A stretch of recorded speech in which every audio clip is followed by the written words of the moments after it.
Welcome to We Are Not Scientists, the podcast brought to you by three space and science enthusiasts, zooming in from our three locations around planet Earth. As always, dialing everyone in from grid location approximately TQ310754, it's me, Simon. And hopefully, beaming in from Mission Control in Deepest Darkest Devon, we have our commander, LP. Are you there, LP? Yes, Simon, reading you loud and clear. And again, from a top-secret underground bunker somewhere under the Canadian Arctic, surrounded by her family of servers, is Christelle. Are you there, Christelle? I am. Hey, guys. Love to hear from you guys, coming through nice and clear. Okay, LP, as commander, you get to choose this week's topic of discussion. What will it be? This week, Simon, we're going to go on a journey through time. Big question. LP, what is time? Oh, what is time, Simon? Now, that is a question.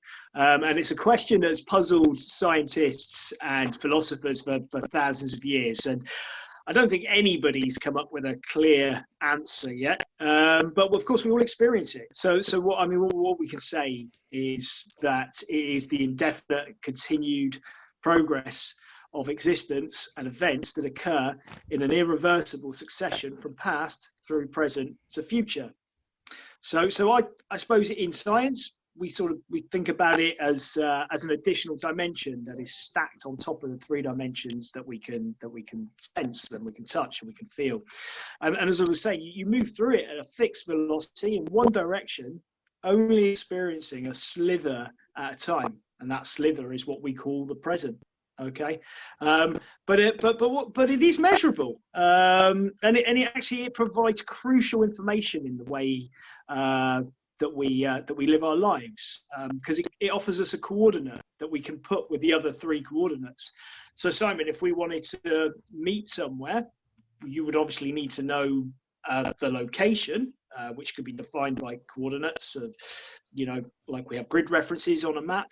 But for that meet to actually work, you would need that crucial coordinate of what time are we going to meet? Because without that, then you have no reference. I don't know if that helps to at least kind of give you a bit more of an idea of the concept of time, which in itself is quite abstract. Well, it's certainly more than just looking at my Casio watch. The digital numbers on there, isn't it?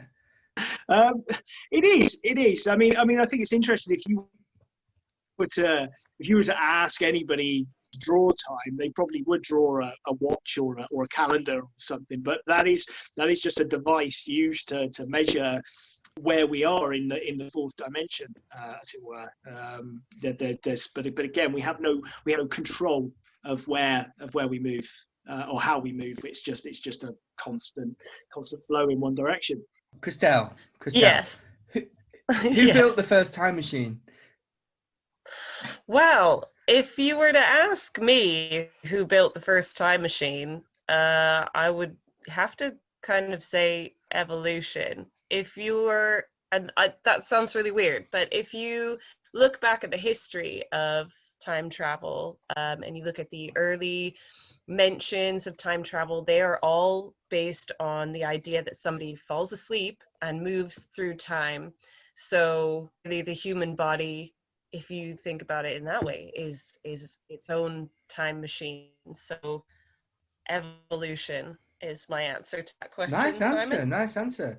I think actually the first mention of any time machine in literature was, the author's name was Enrique Gaspar Rimbaud. It was written in 1887, and it's supposed to be the first mention of an actual time machine. It was more like a vessel. They describe it as a vessel that moves you through time. So something that you would get into, and that was written, eight years prior to the time machine. So yeah, I think H.G. Wells was a little bit behind the curve. But he got the name though, didn't he? He got the name though, didn't he? He got the name right. He's like, I'm having that time machine name. if I can come in here, for anybody who hasn't read The Time Machine by H.G. Wells, whilst you're criticising H.G. Wells, one of my favourite science fiction authors, it is actually brilliant. And the first chapter, the way when you think, I mean, that book itself was written in 1895. He kind of really starts to explore the whole idea of the fourth dimension and explaining, right angles on top of right angles that you can't perceive because they're beyond our three-dimensional capability to perceive them. He wrote very, very well. And it will help anybody to at least open their minds to the abstract concept of what time, to give you a different perspective on it, I think. What scientists know that time runs differently from different perspectives in the universe, okay? So time on a star far away, although when you're on that star, your Casio watch will tick at the same rate as the way your Casio watch would tick on planet Earth to you, but between those 2 points, the time can run differently because time, space and time are all part of the same thing. So they're warped and they move apart and it stretches, but you don't notice it on a close level. It takes big distances and big speeds to make that noticeable. And gravity affects time as well, doesn't it? So more gravity makes time slow down. Like, for example, if you stand up for a full minute, your feet will age 10 femtoseconds less than your head. So based on the amount of gravity and how it's affecting you will change the way even your body moves through time. Oh, Christelle, very interesting use of femtosecond there. I like this very, very small unit of time. I really enjoyed the name Planck time. It makes me think of Plankton from SpongeBob. Yes. Nice name. You might want to fact check this, Christelle, because I think the name Planck came from, there was a scientist, but I don't know his first name, and I think he may have lived 100 years or so ago. And there was a Planck Max length. Planck. There you go, Max Planck. Planck, yeah. So, yeah. Could we move backwards in time, potentially to like before we even existed, before we were born? Oh, now that's again at the moment beyond our technology. No, we can't. And also, it becomes very difficult in science because you create paradoxes, which we believe would make the universe very potentially unstable. There's a famous paradox known as the grandfather paradox, and it's this idea that if you went back in time with a time machine and somehow you interfered with the meeting of your grandparents and they never met, well, then they would never meet, and they would never have your parents, and therefore you would never be born. So if you never existed, how could you have traveled back in time to stop this from happening? And that's where science fiction comes in, because science fiction can play with these ideas, and there's so many ideas about time travel back and forth, and machines that allow you to freely move anywhere, and that's why it's such a absorbing and exciting subject if you're into science fiction, and why so many science fiction writers have written so much about it. Well, you've just described Back to the Future, haven't you? This grandfather paradox. That's the exact plot line for Back to the Future. Absolutely. Oh, what one of my personal favourite time machines. I think most people's favourite time machine, a DeLorean with a flux capacitor. Hey, actually, Back to the Future for a major Hollywood cheesy blockbuster is pretty bang on. It really does examine those questions of what would happen if you went back and interfered with the meeting of your parents. And in the movie you start to see he almost starts to stop to exist. So this would be one way to look at it. The flux capacitor, what a device! I mean, as a time travel device, but also as a narrative device as well. Because what is a flux capacitor, LP? What is a flux capacitor? I don't know how much sort of science went into the design of the idea of a flux capacitor, but again, I think it is just a gadget or a widget that needs to be run on high energy fuel like plutonium, because obviously Doc gets into some dodgy deals with some Iranians, doesn't he, to get onto some weapons grade plutonium to fuel this thing, which will allow the DeLorean to travel through time. Once the DeLorean itself is traveling through space at 88.8 miles an hour, I believe it is. So yeah, and then it kicks into action and can travel wherever it needs to go. You don't have to explain it. It just makes time travel happen. And what a great way, what a great plot device that is. Well, the TARDIS is like that as well, isn't it? You don't question how the TARDIS works or why the TARDIS works. It just works. It is a time machine. It is bigger on the inside than it is on the outside. It's just such a great storytelling device, like the flux capacitor. It needs no explanation. You see it once, you go, oh yeah, that just moves through time. That's what it does. I don't need any sort of explanation. I believe it. Christmas Carol, Dickens, that had time travel. Oh, yeah, it did. Absolutely. But that was sort of the time travel where he couldn't interact with his past. So there's kind of different concepts of time travel in cinema and storytelling where, you know, either you could back in time and you can interact, like Back to the Future, you can interact and influence the past, or like in A Christmas Carol, he can't. He can observe it, he can go and he can see it, but he can't change what's already happened. What's happened is fixed in time, whereas he can change. He can learn from it and he can change what his future will be. He can influence his future by changing in his present, but is unable to affect the actions of the past. Does that make sense? That makes perfect sense. So going back to what I love, the time machine. What are the best time machines in movies? I mean, I'm thinking Bill and Ted, the phone box. That was quality. Oh, yeah. How good was Rufus in that movie? George Carlin, what an amazing comedian. He was brilliant. Cool. The definition of cool, I think, in that movie. I think they did a lot of things that I think I would want to do if I had a time travel device. You know, where they went, who they met, and then bringing them all back.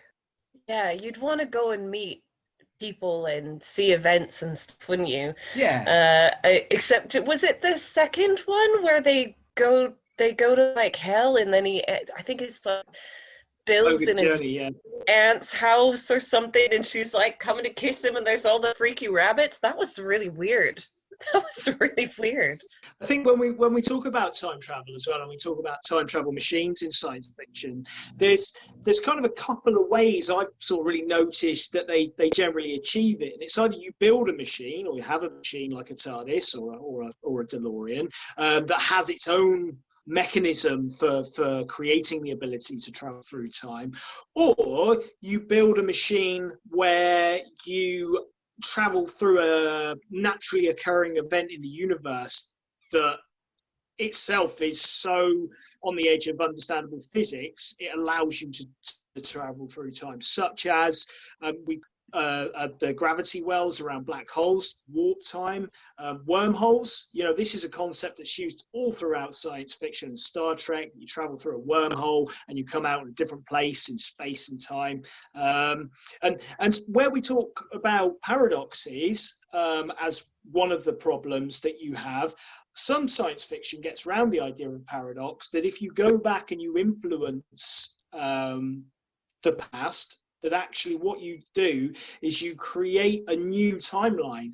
So you don't cease to exist because your timeline still happened and you still were born in that timeline, but you've spun off a new timeline because you've created new events that will lead to different outcomes. And this was, I think, the Star Trek franchise, when they rebooted the movies, the first one, I think that movie generated what is known to the Trekkies as the Kelvin timeline, because a Romulan mining vessel comes through a wormhole and interferes with events, which completely changes all other events that had occurred. It was also an easy plot way to go, oh, we got a new series of Star Trek, we don't have to worry about anything else that ever happened because we've created our new timeline that we can just play with.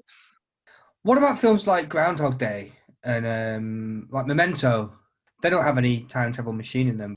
Yeah, I mean, that's a weird one, isn't it? Because in Groundhog Day, he does just start waking up It was like a moment in time that sort of triggers it. I think he does something wrong, and it's almost more fate that controls the passage of time for him than anything else. Like the universe says, oh wait, you messed that up, you're supposed to be doing this, so we're just going to make you do that again until you get it right.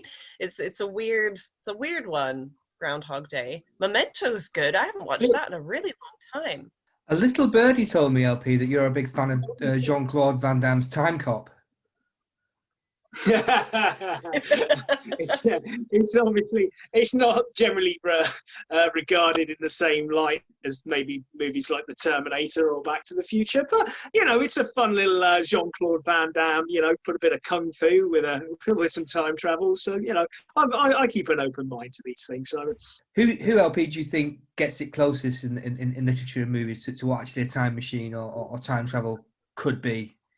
Well, Simon, I still think H.G. Wells and The Time Machine is really, he captures everything that you need to be aware of when you want to travel through time, and explains it probably better than anything else I've seen before or since. So yes, that's where I would be recommending anybody go.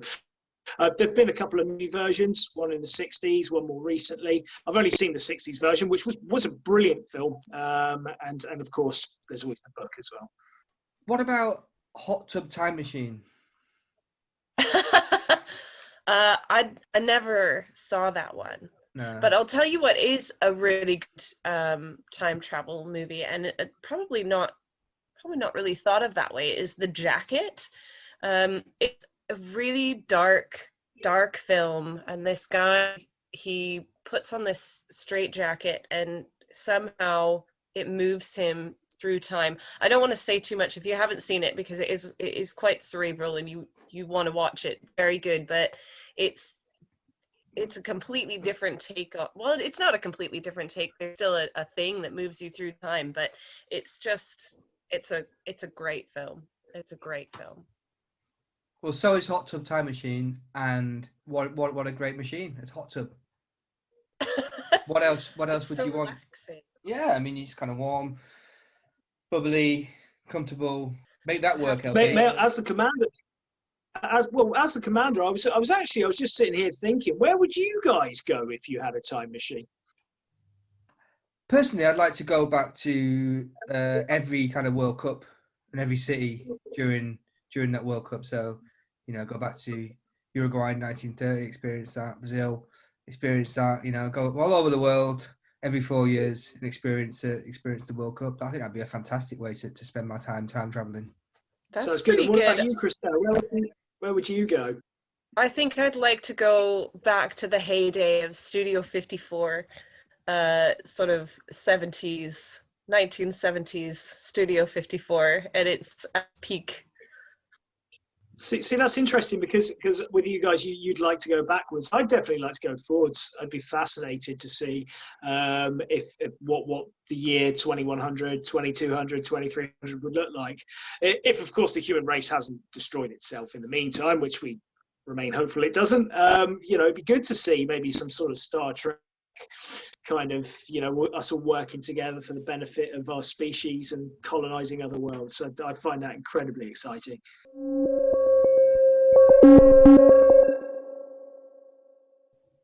So on slightly different news, when I was browsing my servers this week, I found a really interesting article.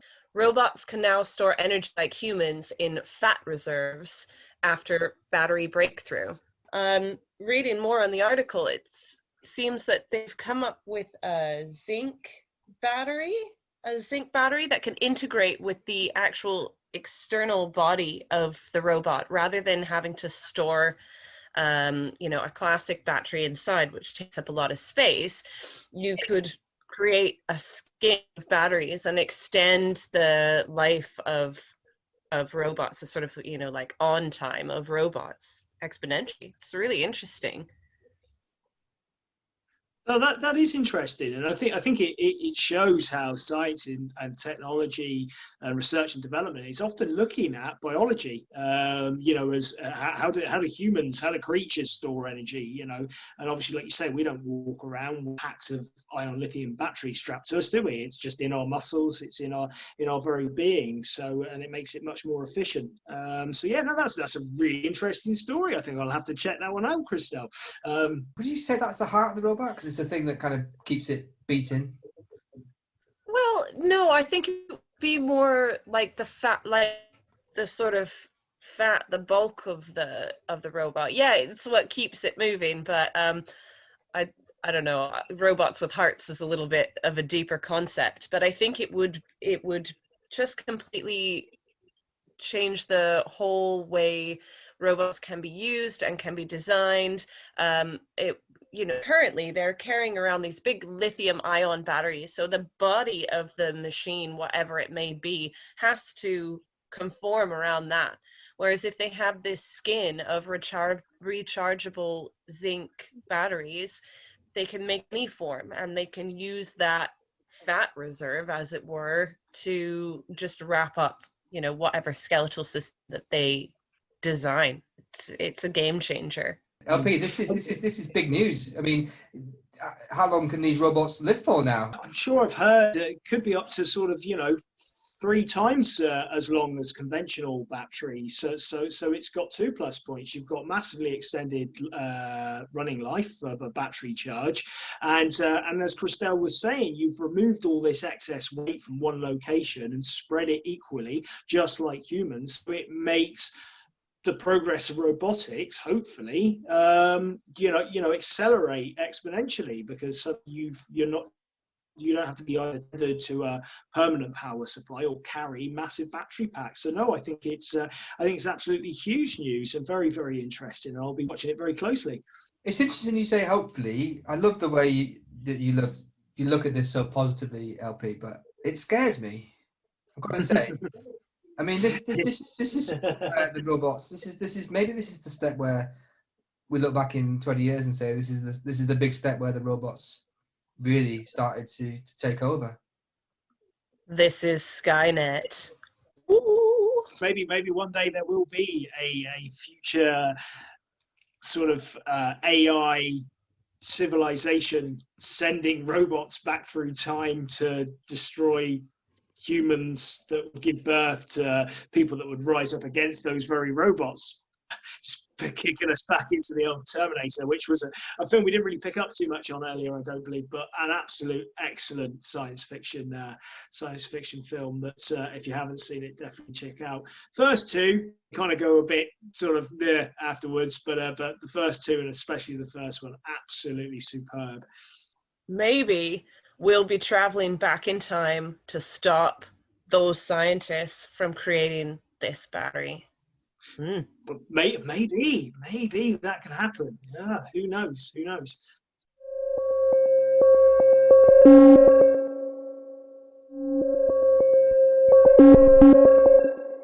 So alas, the inevitability of time has caught up with us. I think it went quite quick for me. So does that mean that I was travelling faster through time during this podcast? No, purely your perception of time, but no, your aforementioned Casio watch will be ticking along at exactly the same rate. Don't forget, everybody, we're on Twitter at WANS2001. That's WANS 2001. Get in touch, like us, send us a message, get in touch. It'd be great to hear from you. But for now, big thanks to Commander LP for tackling I think pretty much an impossible subject. Yeah, it was complicated, Simon. I've in part doing my research for the recording today, and I would ask any of our listeners to check it out. Just pop on YouTube and see some of the greatest scientific minds in the world trying to explain time and the concept of it. They struggle, but hopefully, at least if we've given some people a different angle to think about, and also some good ideas of movies that they could watch, then hopefully we've served our purpose and completed the mission well today, Simon. And Christelle, again, thanks for joining us from your underground bunker and giving us the wisdom of your mind and of your servers. Oh, well, I do what I can. Until next time, goodbye from us. Goodbye. Goodbye.